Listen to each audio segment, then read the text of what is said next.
everyone to this, I think, very happy event. We are launching Pamela Osmond's book, Developing Social Equity in Australian Adult Education, Lessons from the Past. And we have, amongst the participants, I think many generations of adult literacy teachers, practitioners in Australia, and it's really, really nice to see people from the past as well as new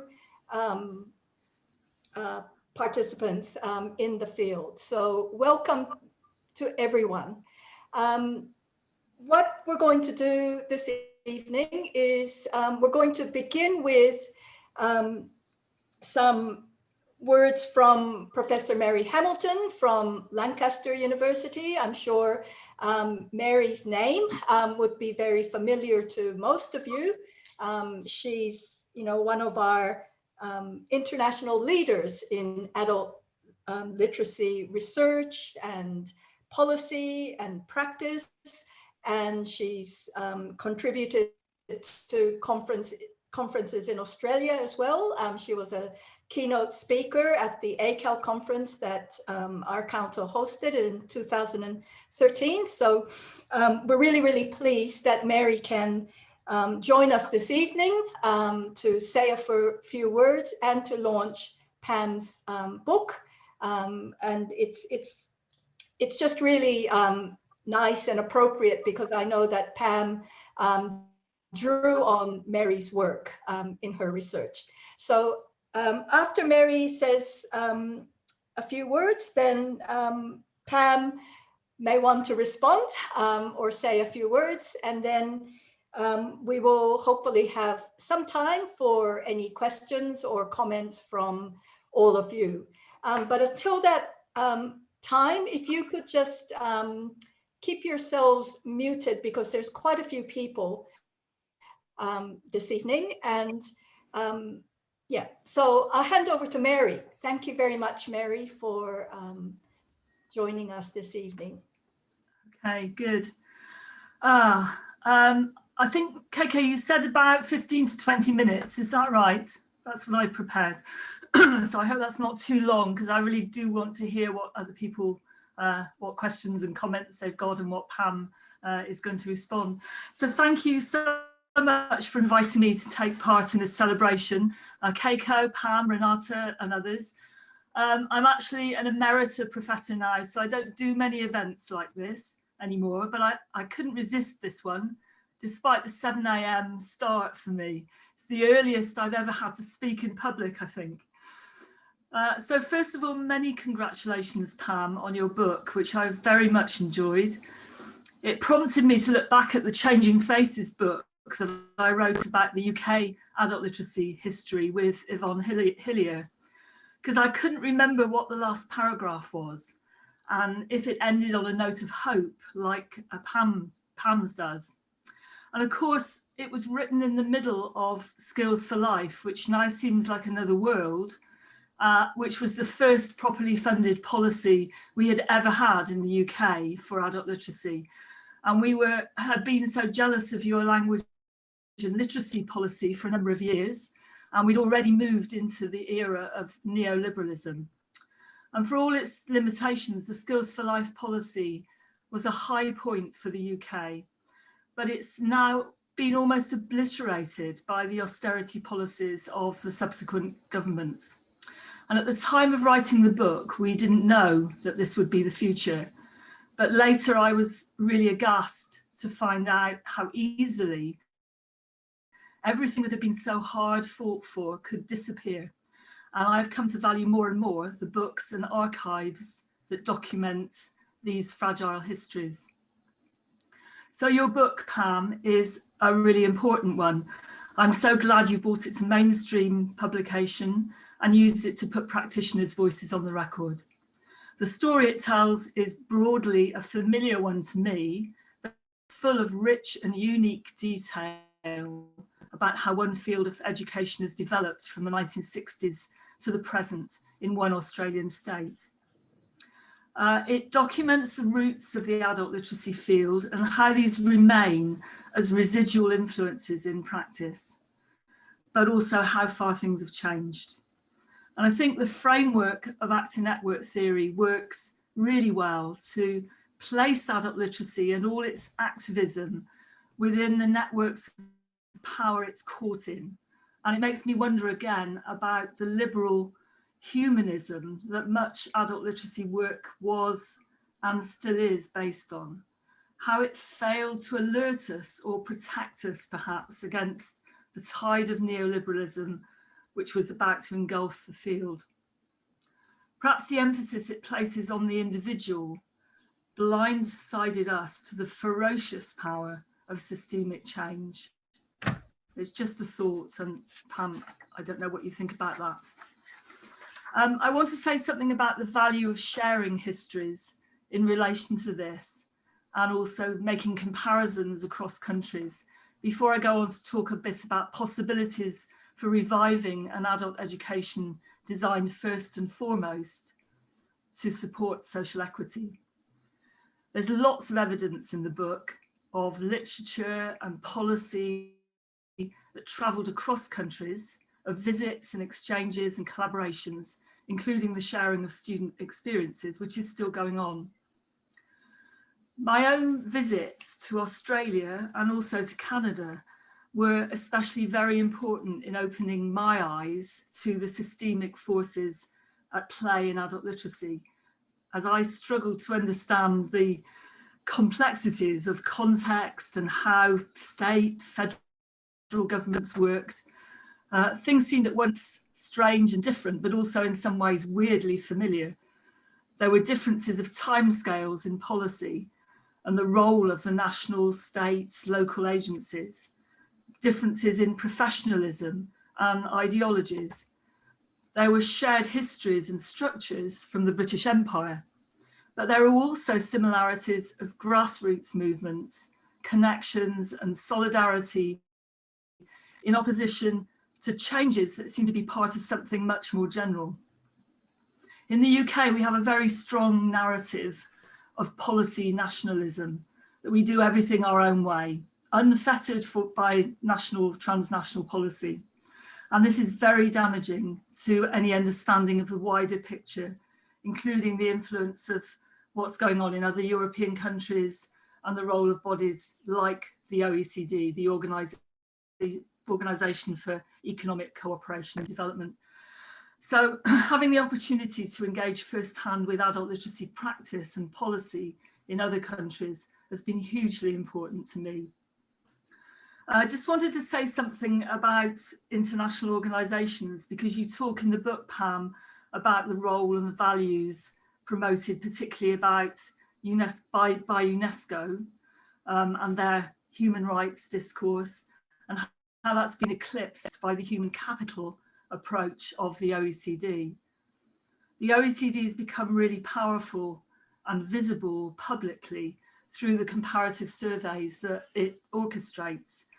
For us, the important ones have been the International Adult Literacy Survey, the PIAC, which is the Survey of Adult Competence, and also PISA, although that's based on the performance of school-aged children.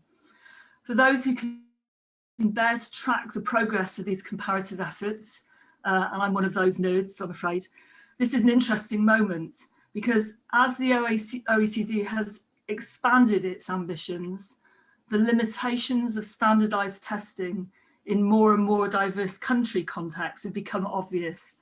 And I'm talking here about the OECD's PISA for development, so that it's been trying to add many, many more countries to its survey. And this has become difficult. The OECD is being forced to recognise the expertise of UNESCO in working with cultural difference alongside its human rights discourse and values. And the relationship between these big beasts is very fascinating to me, and one to watch for the future, I think. So there is something changing there. I just wanted to say something about the book I've recently edited with Lynn Tett called Resisting Neoliberalism in Education. I think Keiko's got a copy of it. She was one of the great contributors to that. Pam referenced that book in hers, and from the contributions in the book, we identified 10 resources of hope. And I've chosen 3 to mention briefly that seem especially relevant to the Australian situation and the writing of history. The first one is one that Keiko and Pam have emphasised themselves. It's the importance of shared points of reference, solidarity and explicit shared values among practitioners. It's a kind of anchored shared vision that seems to be really important in helping people resist through bad times. Published literature, institutional memory, those things really help, as does professional training that offers spaces for discussion and exchange. And in the past, you've had superb examples of such courses. This solidarity can be achieved even in fragmented and marginalised groups through what Keiko and Pam call knot working. That's knot with a K, like knots, you know, knots in a rope. And it's how new cultures and collective actions can emerge.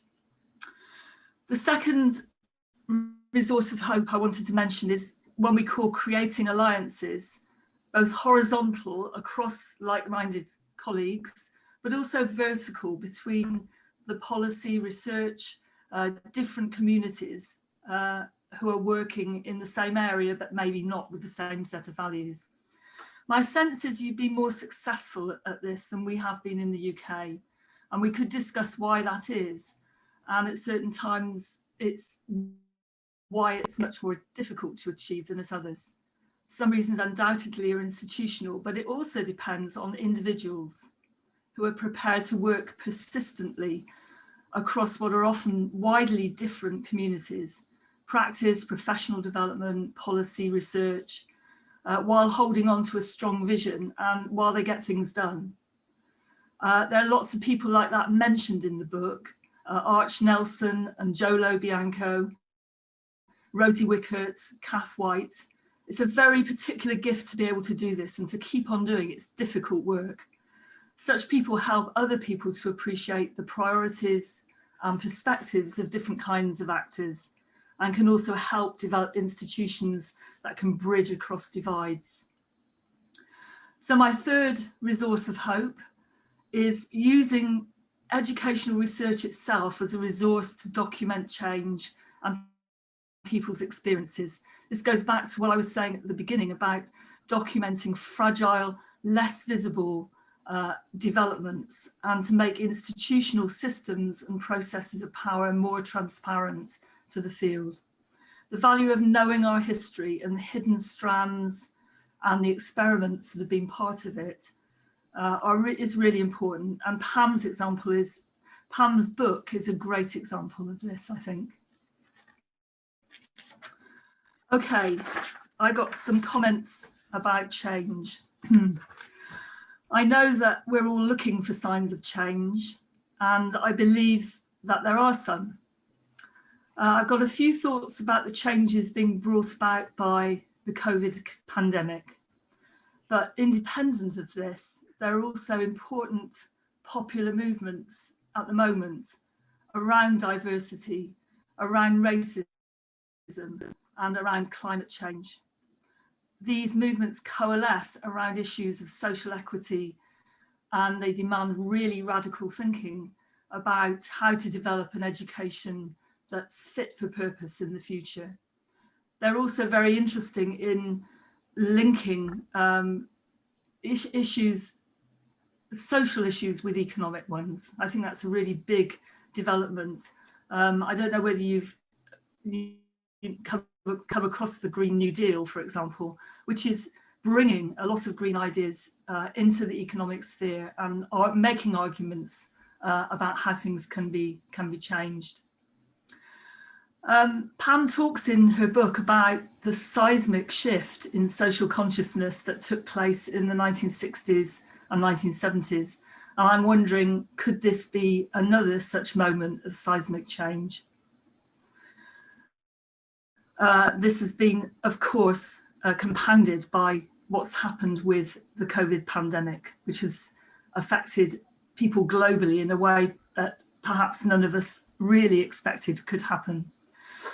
In the UK, there's a new focus on mental health and well-being as a result of the pandemic. A realisation of the importance of community cohesion, compassion, and realising the importance of the social relationships that the pandemic has cut from under us. The prospects of long-term disruption of the economy and the social fabric suggests that this might be a good moment to press for a different agenda in adult education. I say that because in particular, in the UK, and I guess in other countries too, the disruption of schooling for 2 years means that developing lifelong learning is now an absolute no-brainer. It's not possible to compress 2 years of learning into a few months, even if that is going to become possible.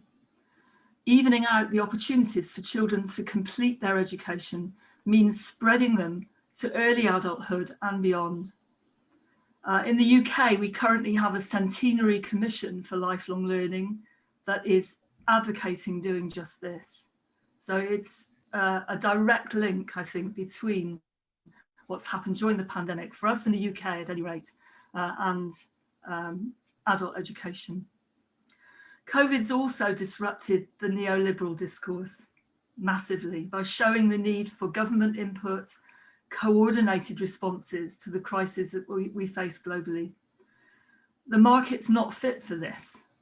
And many businesses now recognise this. This isn't just a grassroots thing. This is something that institutions are thinking about and understanding.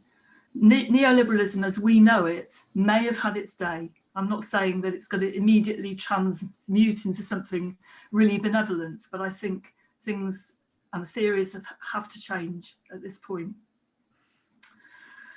However, the message I take from Pam's book and other accounts that stand alongside it is how far adult literacy is still entangled in wider networks and policy priorities that don't share a vision of social equity.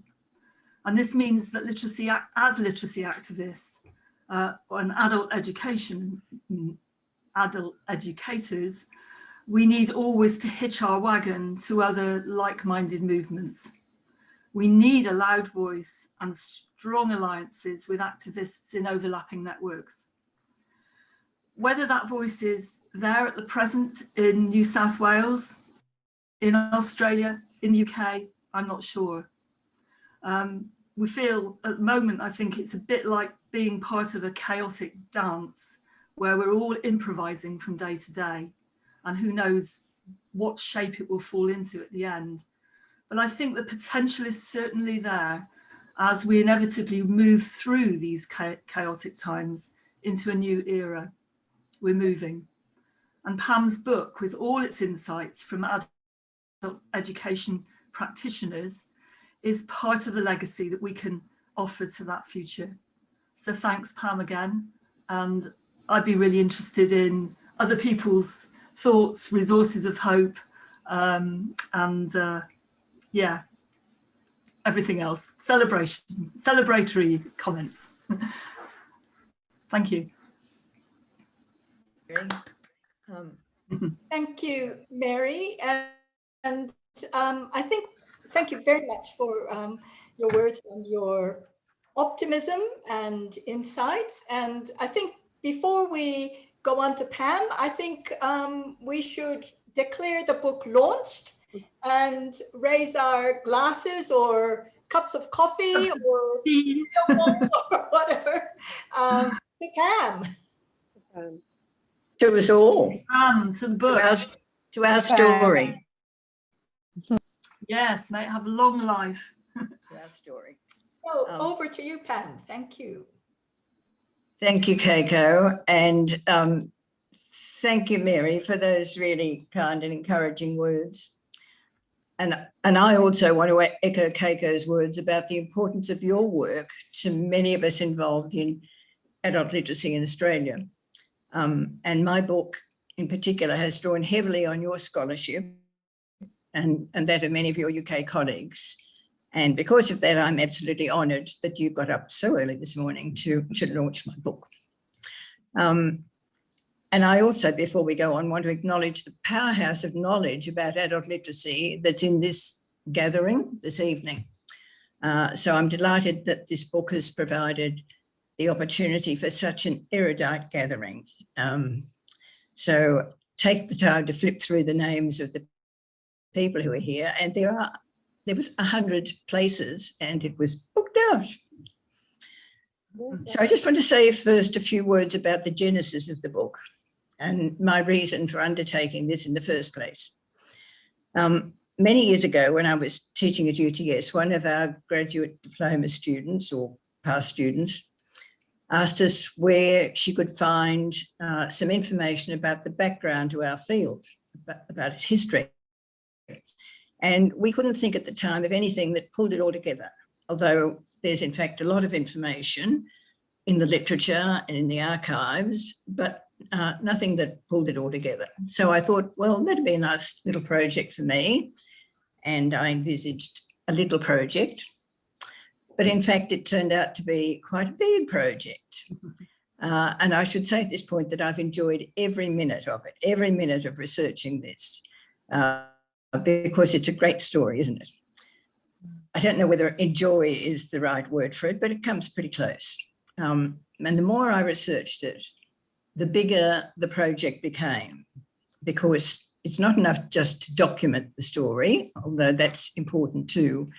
But if the story was going to be useful to current and to future practitioners and activists, then we need to understand why it developed as it did in the first place, and what were the influences and the socioeconomic pressures that reshaped it.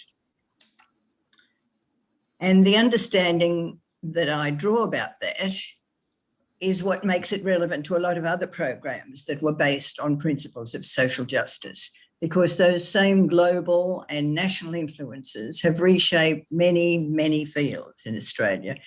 For example, health services, vocational education and training, employment services, and many others. So hence the very general title of the book, but nevertheless, it's based on the case history of ABE in New South Wales. The original study that I did and that the book was based on was called, excuse me, Official Stories and Stories from Practice. The official stories are the policies, the curriculum documents, and so on, and that was all there. But that isn't the whole story or even the real story in a field such as ours. The voices of practitioners, the stories from practice, are needed to fill that out. So I interviewed a number of colleagues from various contexts in the field and who were working at various periods. And they're the voices from practice that I think gives life to the tale. And I'm really delighted that so many of them are with us this evening. And Mary mentioned just a few of them out of the book, but I'm so pleased to see so many others. Because as I've said in the book, you are in fact co-contributors to the book. I just pulled it all together. From your interviews and from the vast archival literature that still lines my study, the plethora of journals we once had and the conference proceedings and newsletters and so on, they are the voices that give it life. And in particular, I want to acknowledge and thank Keiko, who's been my mentor and supporter throughout the whole process. Keiko's knowledge of our field is vast, as is her commitment to it. And the book and I have been beneficiaries of that. So Keiko, you were indeed another invaluable co-contributor to this book. And I eternally thank you for that. Now, the book's divided more or less into two parts. What I've called the foundation years, from the late 70s to the late 90s, when we created a discourse, or rather the conditions were favourable for us to create a discourse of humanist, liberal, student-centred education. And then with a bit of overlap from the late 1990s, the discourse changed to promote an almost exclusively employment-driven instrumentalist view of adult literacy. And as I've said at the end of the book, I am conscious that in many ways I've not been able to avoid a sense of celebration of and nostalgia about those earlier years of the field and the adult literacy discourse it produced. However, I want to distance myself a little from that tonight. I'm conscious that especially in this wonderfully diverse audience, I have to be a bit careful when I get into that territory, because I don't want this to sound like a hymn to the good old days. And I'm conscious that the very many teachers working under circumstances that are not conducive to meeting students' real and expressed needs, and many of you are there this evening. Yet the effort to inject a moral purpose into your connection with your students is evident. As one of the interviewees in the book said, I just want to make teaching an act of love, not just a job. In what I've called the foundation years of our field, that was much easier than it is now. And to illustrate that, I just want to read one of the small quotes from the book. We still try as teachers, we try terribly hard to do that, which is to respond to students' needs, and to bend the words and the units of competence to reflect what we know our students need, because they tell us. It would be nice to be able to just do it without having to turn yourself inside out and bend over backwards and twist everything to give the students what they need. So these acts of everyday resistance to policies and to procedures and current restrictions to your practice that we know are not in the students' best interests gives us all hope. The moral purpose of our practice is still there in the efforts and intentions of many of our teachers, in spite of the current discourse. So that's my main part of hope, Mary. Just to respond to one of the points that you made. The last chapter in my book, when I read it over again the other day, I wrote it just at the beginning of the pandemic, when there was a strong feeling that socioeconomic policies may well have to recalibrate, that there were green shoots showing and so on and so on. However, I have to tell you that in Australia, the messages coming out of Canberra make me feel a little bit less confident that anybody is thinking about resetting any policies. But maybe we just have to keep the feeling alive, and it will happen at some time in the future. So thank you again, and perhaps, okay, go over to questions, comments now. Yes, thank you, Pam. And I should just say that, you know, for me, it really was a privilege and an honor to be able to work with Pam throughout her historical journey or reflections and writing her thesis.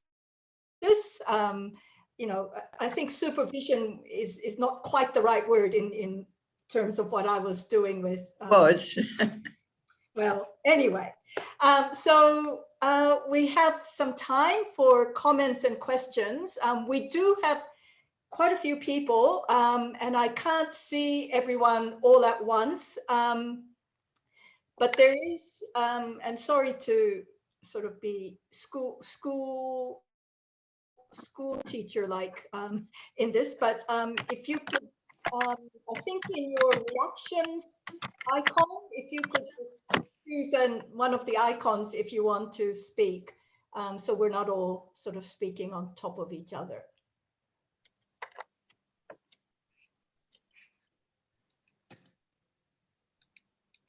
Anyone want to? I can't see anyone putting up their hand or.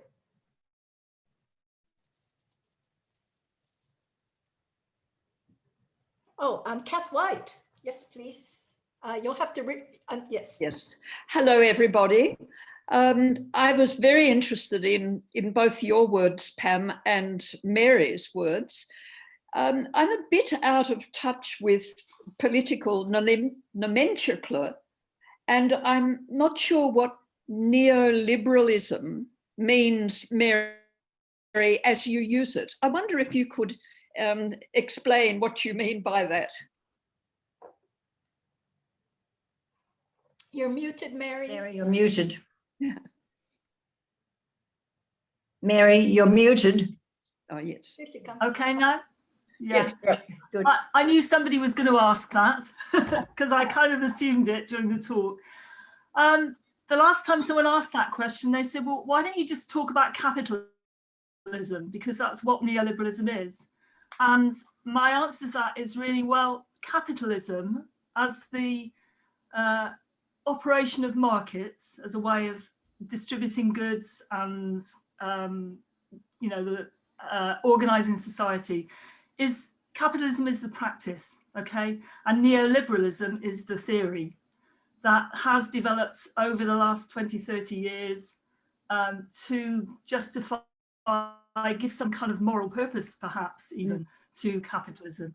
And it's about the efficiency of markets to distribute goods and to send society forward and even to develop well-being.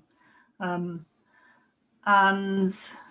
that's why I say that the injection of huge amounts of government funding in order to rescue society from the pandemic is something that goes directly against the theory of neoliberalism. That shouldn't have to happen. Mm. Is that enough, Kath? Yes, thank you very much. Kath, can I just add that it represents everything that you didn't bring to the early days. And for all of those people who don't know Kath White's name, she was the first adult literacy teacher, full-time teacher appointed in New South Wales and responsible for introducing the first volunteer tutor program. She was also the first coordinator of the Adult Literacy Information Office that was much beloved. Yes. It was a great privilege. Kath, along with the things that Mary said, I also feel that neoliberalism has been sort of a Trojan horse for bringing in a whole lot of other things that have caused us grief, like onerous compliance regimes that you would blanch to see. So yes, it's brought along with it a whole lot of other things and distanced governments from actually having a direct connection with our fields. It's all outsourced to, yes, you know, TAFE no longer writes its own curriculum, for example. That's outsourced to consultants, all in the name of neoliberalism. Yes. Yeah. Thank you. Could I just add one other thing, which I think is directly to do with education, which is that the kind of neoliberalism doctrine that has led to the human capital approach to education, where everything is about skills and learning and other aspects of education don't matter, has been completely undermined in the UK by what's happened during the pandemic. And now, well, again, I'm talking about children because that's been the main area of discussion for us. They're returning to school with lots to catch up on in terms of skills, but the really crucial thing is the contact with their peers, the social aspects of learning that have been completely ignored for many years, really. And again, that's why I think neoliberalism as a theory and a doctrine is being undermined very, very, very heavily at the moment. Sorry, I'm taking too much time up now. No, that's what you're for. Yes. Rosie, Okay. Rosie, did you want to? Yeah, Rosie. Oh, Rosie Wickett. Yeah, hi. Hello, everyone. It's so good to see. Hi, Rosie. It's so good to see old friends again. And Pam, congratulations on writing this book. You look so young. I can't believe that you've been part of that history for a lot longer than I have. And it's a very, very important intervention in what we have experienced. Mary, thank you very much too for your contribution. That was really, really helpful, very stimulating. And I just got a couple of comments I'd like to make. One is in relation to one of the things that Mary said, that the losses that we people still use the term field, but I'm not sure whether that's an appropriate term to use, but this community of adult literacy and numeracy educators, the loss of training opportunities as a mechanism not only to develop a shared sense of history, but also a shared sense of a future. I mean, I don't think we can underestimate the loss that was when so many adult literacy and numeracy training opportunities have disappeared. So, you know, I couldn't agree with you more. But on the more, well, another negative note is I dread to think what the new CEO of OECD is going to do. We've experienced him here. It wasn't good news at all. But moving on from that, a positive thing for me is to see I'm still get all of the emails and newsletters from ACAL and the Adult Literacy New South Wales Council and the Victorian one as well. I mean, I never really thought or believed that those organisations would survive. And if they did survive, I thought they would be perhaps somewhat sentimental organisations. But it's really encouraging to see that there's new people, there's energy, there's a sense of a belief that you can make a difference through the various ways that those organisations do. So I just really wanted to put out a great thank you to those of you who have stayed involved and ensured that those organisations continue to exist and have a voice. It seems a long time ago since I was involved, but you know, seeing you all here on the screen, I feel quite emotional. So thank you, Pam, and thank you, Mary, and thank you all my old friends and students. It's great. Thank you, Rosie. And those, probably a large part of those 100 people out there today, Rosie is the other really important pivotal person in our field, who was president of ACAL, coordinator of the graduate diploma course at UTS, and was there with the voice as an activist to Canberra in what was called Australia's literacy decade, weren't you, Rosie? That was, I mean, you have lots of stories to tell about that time. Don't do these things on your own. No, that's very true. But those individual people, like I was saying, Rosie, who can work in committees across boundaries. I'm not one of those people. I can't, I've got no patience with it. But I see other people like you operating on those levels, and I'm absolutely full of admiration. I think it's the way that individuals can make a difference within those institutional settings. And Keiko, you're another person who does that. So, yeah. Thanks, Mary, and thanks, Rosie.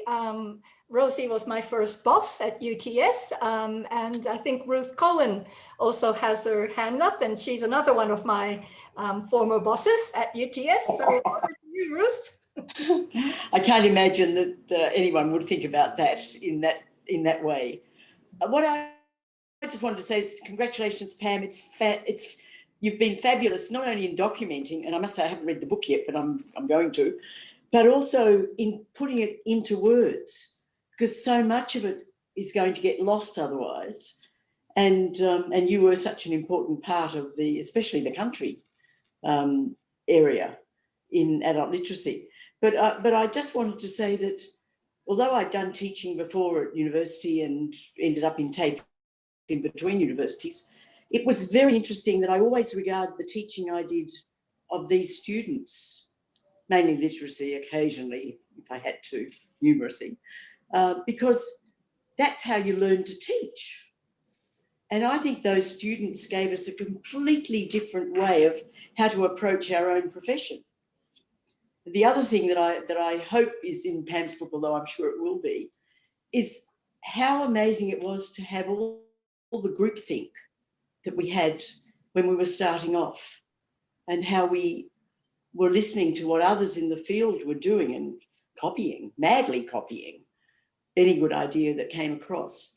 So it's brought back all these fabulous memories. Lovely to see Rosie and Jenny and Pam and Keiko, and there's probably others that I haven't flicked through enough yet. But you know, it was such an important part of our work. Sorry, our growth, I mean.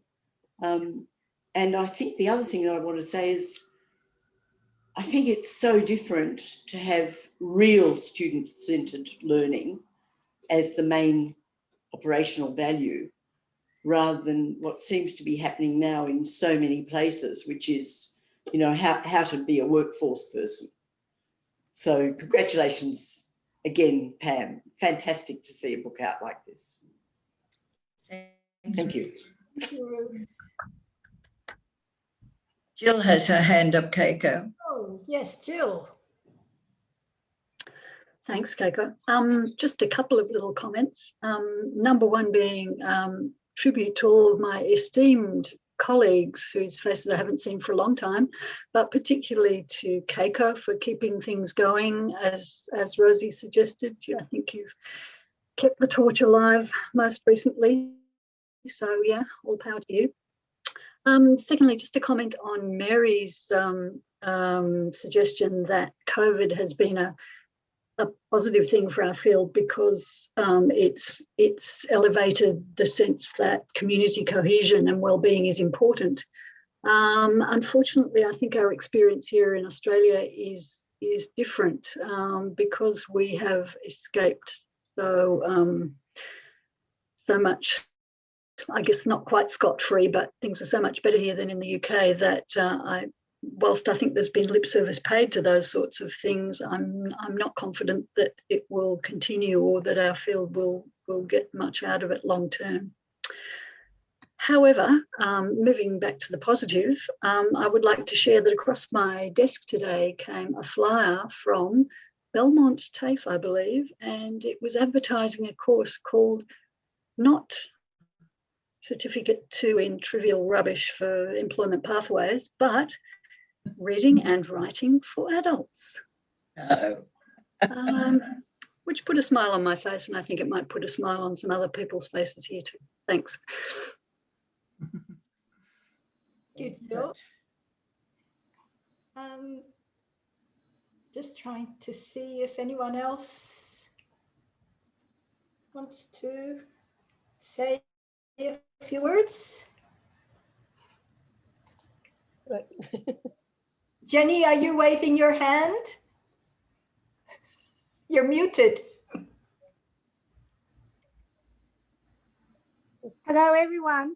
Hello, I just Jenny. want to give everyone a really big hug. It's so good to see you all.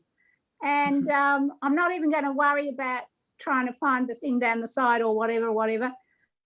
My absolute hat off to Pam, who was there at the start and is there at the end. And I think what an amazing bookend, and to encapsulate all of those years and bring us all together and document our journey. What an achievement, Pam. You are a legend. And every single one of you sitting there, just hug, hug, hug, hug. That's enough. Bye. Thanks, Jenny. Jenny, hugs back. But Jenny, it's not the end. It's not the end. Heavens above. Anyone else? Please just jump in because I'm just finding it really hard to see everyone at once. Oh, Kath, you want to? Yes. Could I ask how we get hold of a copy of Pam's book? The hard copies, they're having trouble distributing the hard copies. I haven't even seen a copy myself yet. Yes. But the flyer to get an online copy, I think, anyway, there is a flyer that went to some emails, so maybe, Renata, we can send it out again to people who are on the Zoom. Yes. And it's got a link to Routledge's website, so order it through there. Good. Thank you. I did send it out late this afternoon, the flyer, so I can resend it as well. Okay, to everybody who's logged in? I sent it to everyone who's logged in, so Okay, yeah. all right. Thank you, Renata. Goodness knows when we'll see hard copies. Sorry, Leslie, did you have your hand up before? Oh, okay. Sorry, I thought I saw your hand.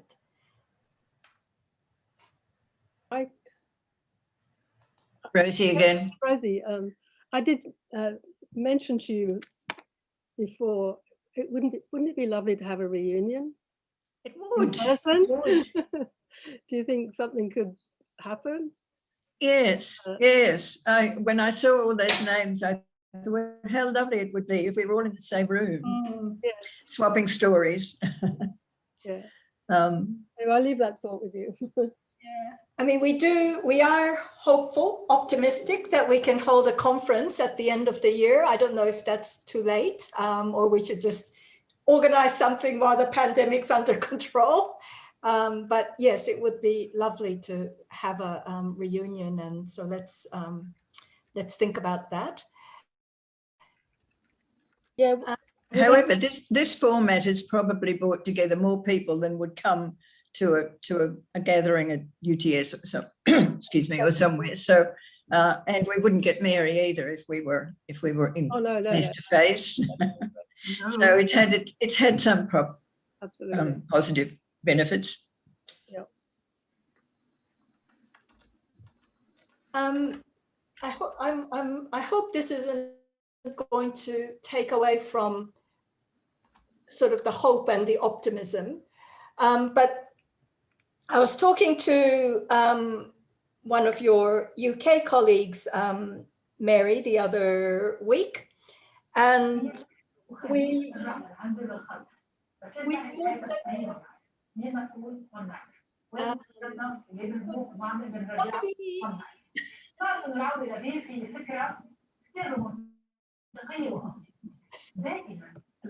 sorry, I don't want to talk over people, but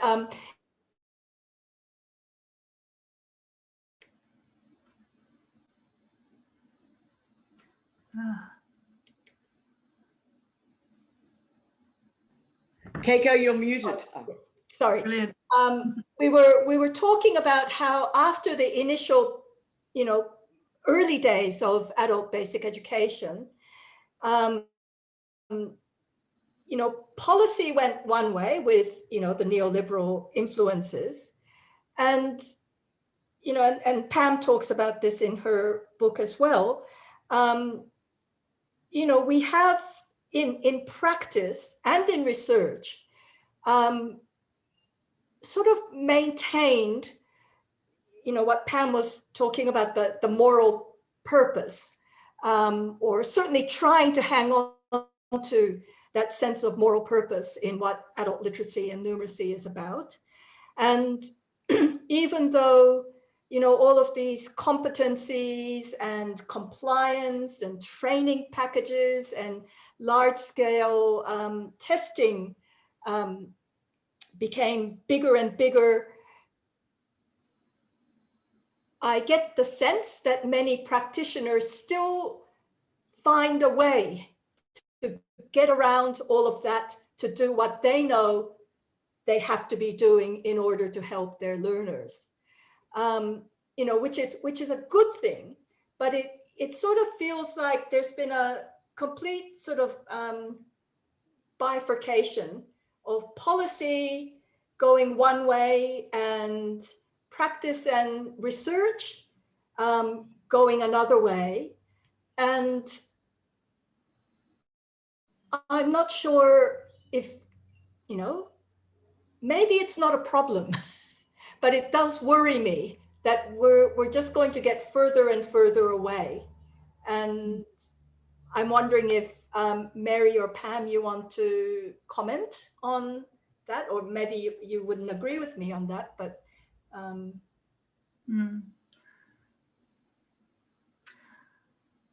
Well, I could just say I think it does matter. I think it matters hugely.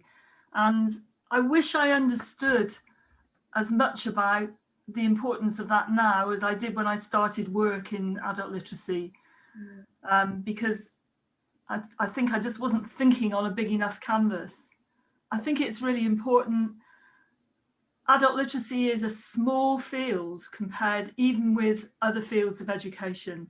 And if you look at it within the big range of social policy more generally, it's a real specialist interest, although I think it underpins many other things.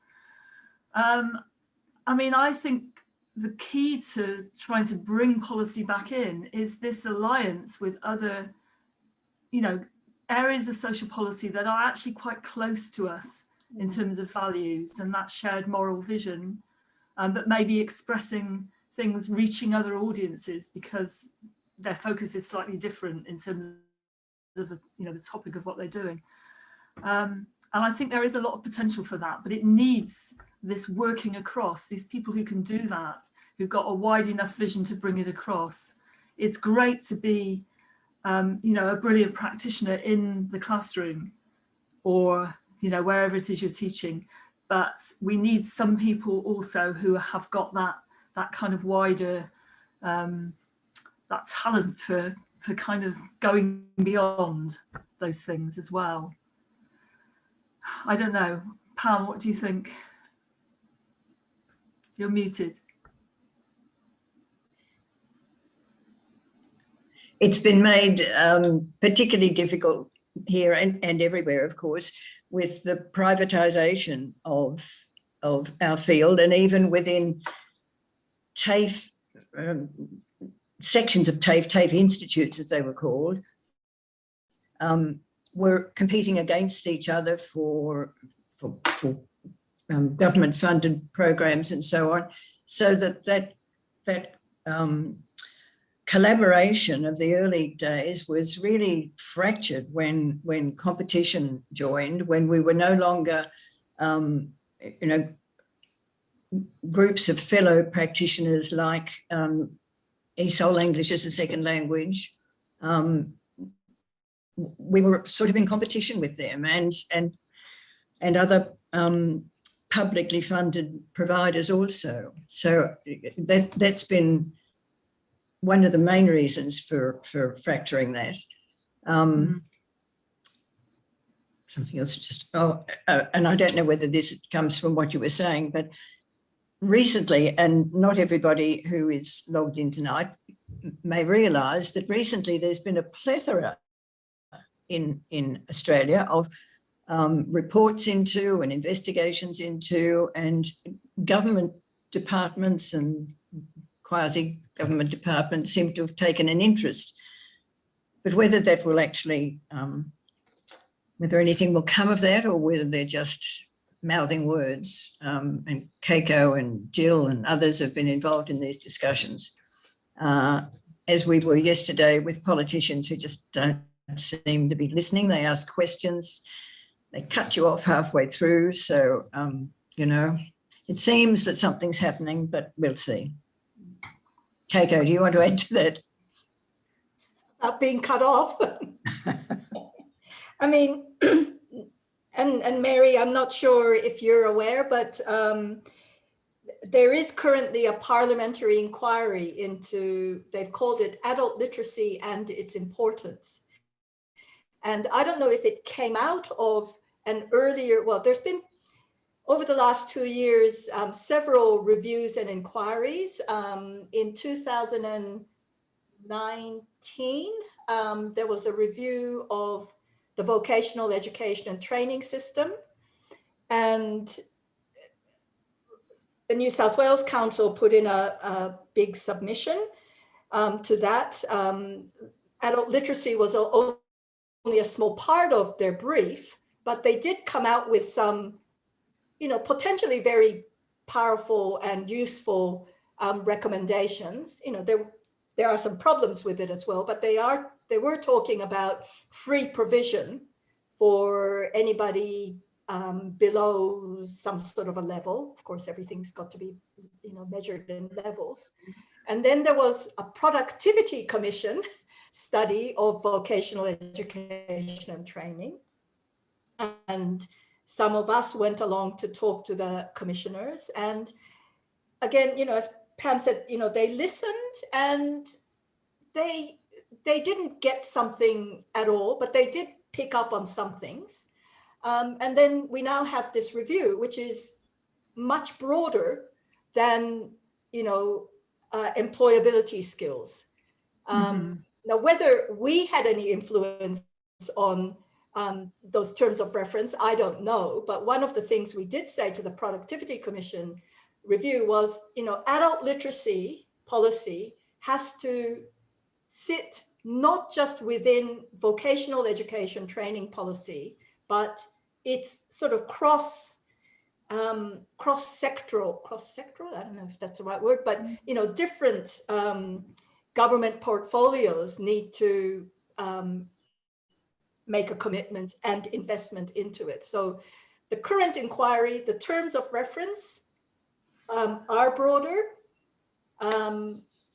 And yeah, I guess we just have to make as, you know, a strong use of this opportunity as we can. But, you know. That sounds hopeful to me, Keiko. And also, it's an opportunity to hone your own ideas, isn't it? And arguments about adult literacy. Isn't that important? You know, even if you don't achieve in this instance what you want, you've got those arguments mustered for a future time. Yeah, I think that sounds really great. Is there a way of getting a reference to that review, or? I'll send you the link, and I can also send you what we threw in for whatever effect it's going to have. Yeah. Rosie's got her hand up. Yeah. I did. I just wanted to acknowledge Jenny's role in the report that the two of us did, I don't know how many years ago, Jenny, on exactly that point. You know, breaking down the silos, joined up government, all of that kind of stuff. But if that's the language, if that's the terminology they're using, well, you can only cross your fingers and hope and have. Well, they haven't gone that far, Rosie, but we'll push them in that direction. Yeah. Oh well, there you go. Yeah. Thanks, Rosie. Anyway, thank you. I'll put my hand down. Anyone else? No, it's just really lovely to see so many faces that I haven't seen for a long time. Echo, I was just Vanessa. Yeah, Vanessa. I was just going to comment on one of the terms of reference. Interestingly, was that they wanted to know about, this is for the parliamentary inquiry to adult literacy and its importance. They wanted to know about international comparisons of government policies and programs that might be adapted to the Australian experience. So it was with great pleasure that in our submission we explained to them they didn't really have to look too far overseas. They just had to look back in time and see what was in fact really, as we've talked about, a golden period. And I think what's really wonderful now is that when they do want to learn a little bit about a golden time for adult literacy, they've now got a textbook called Developing Social Equity in Australian Adult Education. So I think that is so perfectly timed, Pam, and I thank you so much for that. Yeah. Thanks, Vanessa. Anybody else?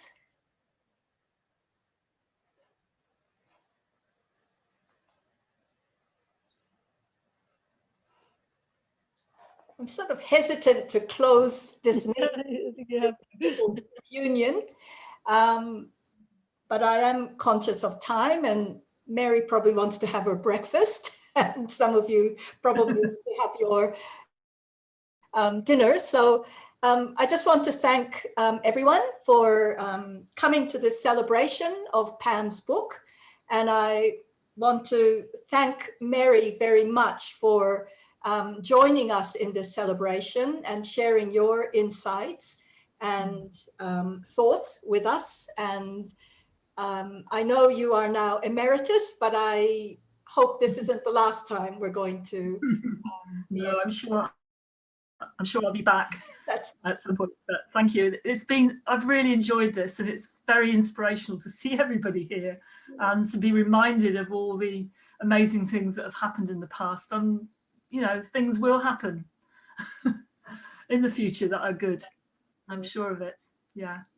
I just want to say I left a link in the chat to a blog that Lynn and I have written, which deals with neoliberalism and kind of goes into it in a bit more detail, and also lists all the 10 resources of hope that we could get from the book. So Fantastic.